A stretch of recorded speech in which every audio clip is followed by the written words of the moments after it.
नमस्कार दर्शक बंधु मु परशुराम दास आपण मानकु पूर्व पक्ष को स्वागत करुछि। दर्शक बंधु संबलपुर बीजेपी सांसद ओडिशार सबुठारु प्रभावशाली केंद्रीय चेहरा एवं देशर पूर्वतन शिक्षा मंत्री धर्मेंद्र प्रधानंकर राजनैतिक क्यारियर कौन शेष होगाकु जाउछि एक कथा आमे कहूनाहु बरं गत 12 वर्षर इतिहास एवं केंद्र शिक्षा मंत्रालय रे बसिथिबा नेता मानकर वर्तमानर परिस्थिति एही आड़कु ही संकेत देउछि। जुलाई 25 तारीख रे केंद्र मंत्री धर्मेंद्र प्रधान निज पदवीरु इस्तीफा दैछन्ति। नीट यूजी परीक्षा विभ्राट देशव्यापी प्रश्नपत्र प्रघट विवाद एवं दिल्लीर जंतर मंतर रे सप्ताह सप्ताह धरी चलीथिबा छात्र आंदोलन आगरे शेष रे केंद्र सरकार को नईबाकू पड़िला। किंतु आपण माने जानि छंती कि ए इस्तीफा पछरे केवल छात्र आंदोलन नथिला, या पछरे थिला दिल्लीर हाई प्रोफाइल राजनैतिक बैठक, आरएसएस र सर कार्यवाह दत्तात्रेय होसावलेंकर कड़ा चेतावनी एवं गोटे नाटकीय मोड़।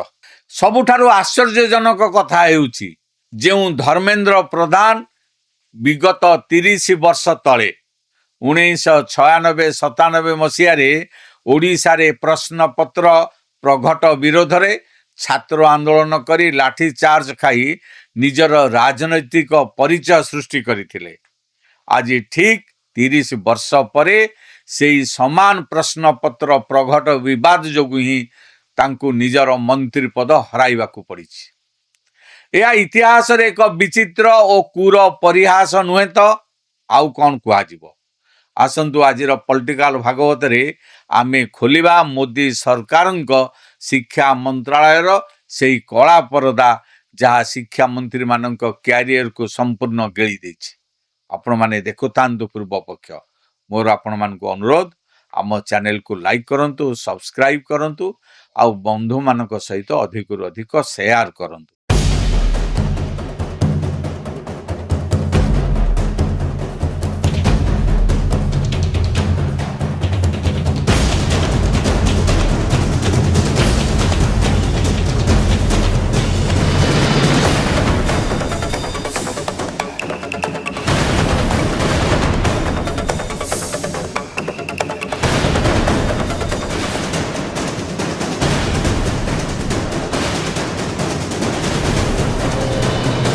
दर्शक बंधु प्रसंग ऊपर को जीवा पूर्वरु आमको टिके पछकू फेरी जावाकू पड़िबो।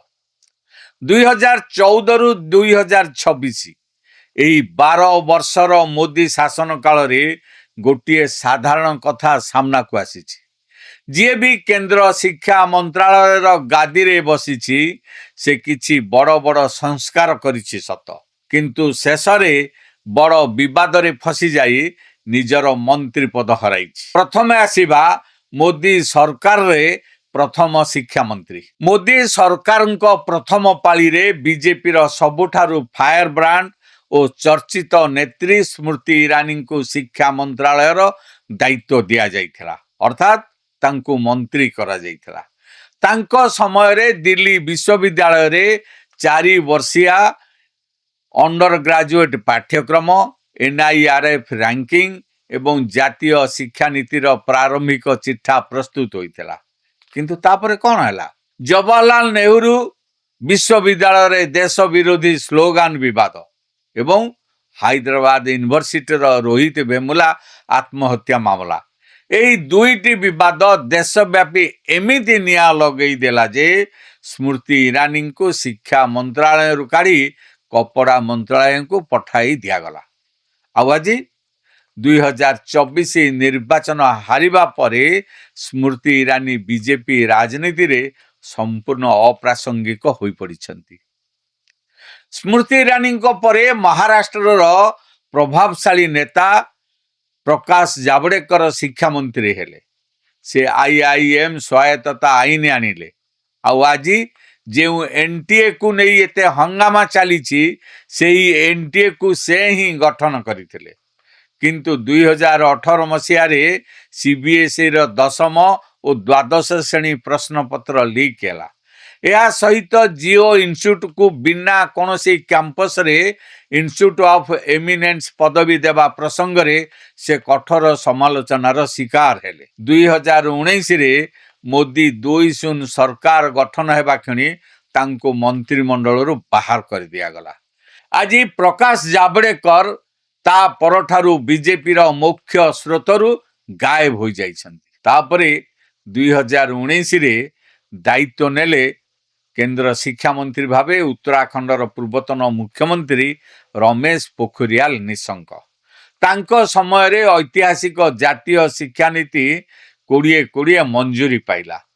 କିନ୍ତୁ କୋଭିଡ ସମୟରେ ପରୀକ୍ଷା ପରିଚାଳନାରେ ବିଳମ୍ବ, ବିଶ୍ୱବିଦ୍ୟାଳୟଗୁଡ଼ିକରେ କୁଳପତି ପଦବୀ ଖାଲି ପଡ଼ିବା ଏବଂ କାର୍ଯ୍ୟ ଦକ୍ଷତାକୁ ନେଇ ପ୍ରଶ୍ନ ଉଠିବାରୁ 2021 ମନ୍ତ୍ରିମଣ୍ଡଳ ସମ୍ପ୍ରସାରଣ ସମୟରେ ତାଙ୍କୁ ବି ବିଦା କରିଦିଆଗଲା।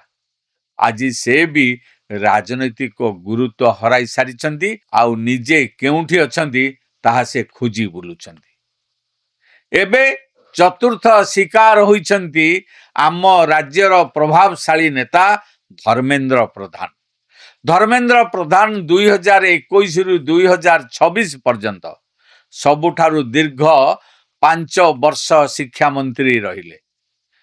ଜାତୀୟ ଶିକ୍ଷାନୀତି 2020ର ସଫଳ ରୂପାୟନ, ପିଏମ୍ ଶ୍ରୀ ସ୍କୁଲ ଯୋଜନା, ମାତୃଭାଷାରେ ଶିକ୍ଷାଦାନ ଭଳି ଅନେକ ବଡ଼ ବଡ଼ ସଫଳତା ତାଙ୍କ ନାଁରେ ଯୋଡ଼ି ହେଲା।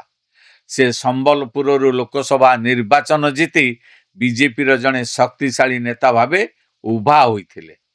କିନ୍ତୁ 2026 ମସିହାର ନିଟ୍ ୟୁଜି ପ୍ରଶ୍ନପତ୍ର ପ୍ରଘଟ ଏବଂ ଏନ୍ଟିଏର ପରୀକ୍ଷା ବିଭ୍ରାଟ ତାଙ୍କର ସବୁ ସଫଳତାକୁ ଗୋଟିଏ ଝଟକାରେ ପାଣି କରିଦେଲା। ଘଟଣାଟି କେବଳ ଗୋଟିଏ ପରୀକ୍ଷାରେ ସୀମିତ ନଥିଲା। ଦେଶର 22 ଲକ୍ଷରୁ ଉର୍ଦ୍ଧ୍ୱ ଶିକ୍ଷାର୍ଥୀଙ୍କ ଭବିଷ୍ୟତ ଅନ୍ଧକାରକୁ ଚାଲି ଯାଇଥିଲା। ଦିଲ୍ଲୀର ଯନ୍ତର ମନ୍ତରରେ ସପ୍ତାହ ସପ୍ତାହ ଧରି ହଜାର ହଜାର ଛାତ୍ରଛାତ୍ରୀ ରାସ୍ତାରେ ବସିଲେ। ବିଶିଷ୍ଟ ପରିବେଶବିତ୍ ବୋଲାଉଥିବା ସୋନମ ୱାଙ୍ଗଚୁକ୍ ଛାତ୍ରମାନଙ୍କ ସମର୍ଥନରେ 26 ଦିନ ଧରି ଆମରଣ ଅନଶନରେ ବସିଲେ। ଜୁଲାଇ 20 ତାରିଖରେ ଯେତେବେଳେ ଛାତ୍ରମାନେ ସଂସଦ ଭବନକୁ ମାର୍ଚ୍ଚ କଲେ, ସେତେବେଳେ ପୋଲିସ ଓ ପ୍ରଦର୍ଶନକାରୀଙ୍କ ମଧ୍ୟରେ ପ୍ରଚଣ୍ଡ ହିଂସାକାଣ୍ଡ ହେଲା। 180ରୁ ଉର୍ଦ୍ଧ୍ୱ ପୋଲିସ ଓ ଛାତ୍ର ଆହତ ହେଲେ। ଦିଲ୍ଲୀର 18ଟି ମେଟ୍ରୋ ଷ୍ଟେସନ ବନ୍ଦ କରିବାକୁ ପଡ଼ିଲା। ମୋଦି ସରକାରଙ୍କ ଭାବମୂର୍ତ୍ତି ଉପରେ ଏକ ବଡ଼ ଅଲିଭା ଦାଗ ଲାଗି ସାରିଥିଲା। ସେତେବେଳେ ଦିଲ୍ଲୀର ପରଦା ପଛରେ ଆରମ୍ଭ ହେଲା ଗୋପନ ରାଜନୈତିକ ନାଟକ। ସୂଚନା ଅନୁସାରେ ଧର୍ମେନ୍ଦ୍ର ପ୍ରଧାନ ଜୁଲାଇ 20 ତାରିଖ ବୈଠକରେ ହିଁ ଦୁଇ ଥର ଇସ୍ତଫା ଦେବାକୁ ପ୍ରସ୍ତାବ ଦେଇଥିଲେ। କିନ୍ତୁ ପ୍ରଥମେ ସରକାର ତାହା ମାନି ନଥିଲେ। କିନ୍ତୁ ତାପରେ ପ୍ରଧାନମନ୍ତ୍ରୀ ନରେନ୍ଦ୍ର ମୋଦି, ସ୍ୱରାଷ୍ଟ୍ର ମନ୍ତ୍ରୀ ଅମିତ ଶାହ ଏବଂ ରାଷ୍ଟ୍ରୀୟ ସ୍ୱୟଂସେବକ ସଂଘ ବା RSSର ସର୍ବୋଚ୍ଚ ନେତୃତ୍ୱ ସର କାର୍ଯ୍ୟବାହ ଦତ୍ତାତ୍ରେୟ ହୋସବଲେ, ଅରୁଣ କୁମାର ଓ ଗୋପାଳ କୃଷ୍ଣଙ୍କ ମଧ୍ୟରେ ଘନ ଘନ ଗୋପନ ବୈଠକ ବସିଲା। ଏହି ବୈଠକ ବିଜେପି କାର୍ଯ୍ୟାଳୟ କିମ୍ବା ସଂଘ କାର୍ଯ୍ୟାଳୟରେ ହେଲା ନାହିଁ, ବରଂ କୌଣସି ତୃତୀୟ ସ୍ଥାନରେ ଗୋପନ ଭାବରେ ହେଲା, ଯେପରି କେହି ସୂଚନା ପାଇପାରିବେ ନାହିଁ।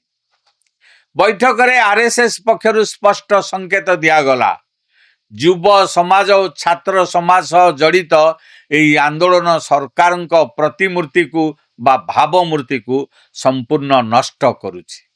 କେନ୍ଦ୍ର ସରକାରଙ୍କୁ ଏକ ବଡ଼ କୋର୍ସ କରେକ୍ସନ ବା ସଂସ୍କାରମୂଳକ ପଦକ୍ଷେପ ନେବାକୁ ପଡ଼ିବ। କୁହାଯାଏ ସଂଘର ସର କାର୍ଯ୍ୟବାହ ଦତ୍ତାତ୍ରେୟ ହୋସବଲେଙ୍କ ସହ ଧର୍ମେନ୍ଦ୍ର ପ୍ରଧାନଙ୍କର ବହୁତ ଆତ୍ମୀୟ ସମ୍ପର୍କ ରହିଛି।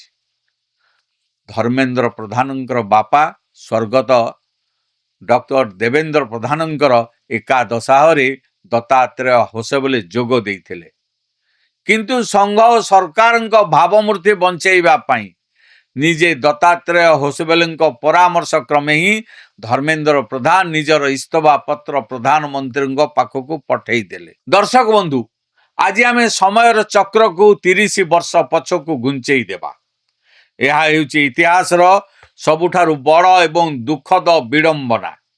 कथाटी 1996-97 मसीहार सेतेबेले ओडिशार कांग्रेस सरकार थिला जानकी वल्लभ पट्टनायक थिले मुख्यमंत्री सेतेबेले ओडिशा रे परीक्षा प्रश्नपत्र लीक होइतिला सेतेबेले भुवनेश्वर सचिवालय सामने 1500 रु ऊर्ध्व छात्र रास्ता रे बसी थिले आउ सही आंदोलन आग धाड़ी रे युव नेता थिले एबीवीपी रो धर्मेंद्र प्रधान से दिन प्रश्नपत्र प्रघट विरोध रे स्वर उठाइबारु पुलिस धर्मेंद्र प्रधान को ऊपर कठोर लाठीचार्ज करथिला से रक्ताक्त होइथिले सेही लाठीचार्जर फोटो सेतेबेले पोस्टर होइथिला सेही गोटिए प्रश्नपत्र प्रघट आंदोलन धर्मेंद्र को छात्र नेतारु विधायक सांसद आउ परे केंद्रर प्रभावशाली मंत्री करिथिला आउ आज ठीक 30 वर्ष परे चक्क बुली जाइछि 2026 रे जो धर्मेंद्र प्रधान प्रश्नपत्र प्रघट विरोध रे लाठी माड़ खाई नेता होइथिले से निजे देशर शिक्षा मंत्री थिबा बेले प्रश्नपत्र प्रघट हैला से दिन से जो बयस रे रास्ता रे बसी थिले आज सेई बयसर छात्र छात्री माने दिल्ली रो रास्ता रे लाठी माड़ खाइछंती से दिन से जहा दाबी करुथिले आजिर छात्र छात्री माने भी से समान दाबी करिछंती नियतिर की विचित्र न्याय जो प्रश्न पत्र प्रघट धर्मेंद्र प्रधान को राजनैतिक कैरियर को जन्म देइथिला सेही प्रश्न पत्र प्रघट मामला ही आज तांको मंत्री पद को सबु बेल पई बुड़ेई देला एबे प्रश्न उठुची एई इस्तफा परे धर्मेंद्र प्रधानंकर आगामी भविष्यत कौन हेबो ओडिशा तथा जातीय राजनीति रे तांकर स्थिति कौन हेबो राजनैतिक समीक्षक मतरे धर्मेंद्र प्रधान केंद्रीय संघर वरिष्ठ नेतांक सह भल संपर्क थिले भी ओडिशा राज्य संघ पदाधिकारी सहित तांकर संपर्क सेते मधुर नथिला से सबुबले केंद्रीय नेतृत्व विशेष करी स्वराष्ट्र मंत्री अमित शाह समर्थन बल रे ही निजर दबदबा बजाय रखथिले एबे केंद्र शिक्षा मंत्रालय अतिरिक्त दायित्व कैबिनेट मंत्री प्रहलाद जोशी को दिया जाइछि मंत्री पदरु इस्तफा देबा परे धर्मेंद्र प्रधान एबे केवल संबलपुर सांसद भावे रहिबे किंतु मोदी सरकारंग पूर्व शिक्षा मंत्री मानक इतिहास को देखिले स्मृति ईरानी हुंतु कि प्रकाश जावड़ेकर किंबा रमेश पोखरियाल निशंक शिक्षा मंत्रालय रु जिबा परे केही भी पुणी थरे राजनीतिर शीर्ष को फेरी पारि ना धर्मेंद्र प्रधान कौन यही अभिशाप को भांगी पुणी थरे प्रत्यावर्तन करि परिबे ना तांकर भी राजनैतिक यात्रा एठी धिमेई जीव दर्शक बंधु क्षमतार समीकरण बदली पारे चेहरा बदली पारे किंतु गोटिए कथा स्पष्ट देशर लक्ष लक्ष युवक परीक्षार्थी एवं सेमानंक परिवार स्वप्न सह जेतेबेले भी प्रश्नपत्र प्रघट नारे खेल हेबो सेतेबेले जनतांक स्वर एमिति ही क्षमतार सिंहासन को दोहलेई दब धर्मेंद्र प्रधानंकर एही नाटकीय इस्तफा 1996-2026 एही 30 वर्षर कहानी एवं ओडिशा राजनीति उपरे आपणकर मतामत कौन आमको कमेंट बॉक्स रे निश्चय लिखि जणातु आमर एही विश्लेषण जदि आपनको भल लागि थाए तेबे आम चैनल पूर्व पक्ष को सब्सक्राइब करंतु वीडियो टिके लाइक करंतु बंधु मानक सहित अधिक रु अधिक शेयर करंतु आपण मानक मध्यरु अनेक आम वीडियो देखुछंती सत किंतु सब्सक्राइब करूनांती मु आपण मानको अनुरोध करूची आम चैनल पूर्व पक्ष को सब्सक्राइब करी आम पूरा टीम को उत्साहित करंतु फेसबुक रे मध्य आम सह जोड़ी हुंतु एट शेष करूची आजिर पॉलिटिकल भागवत पुणी देखा हबो आगामी अध्याय रे रहूची नमस्कार अल्प परिश्रम रे अधिक आय देउछि सौमेन अग्रवती सुलभ मूल्य रे मेसिन नियंतु आउ घरे बसी निजे स्वावलंबी हेबा सहित अन्य को रोजगार दियंतु Soumen Agrawati flat number A88 Sayyednagar Bhubaneswar.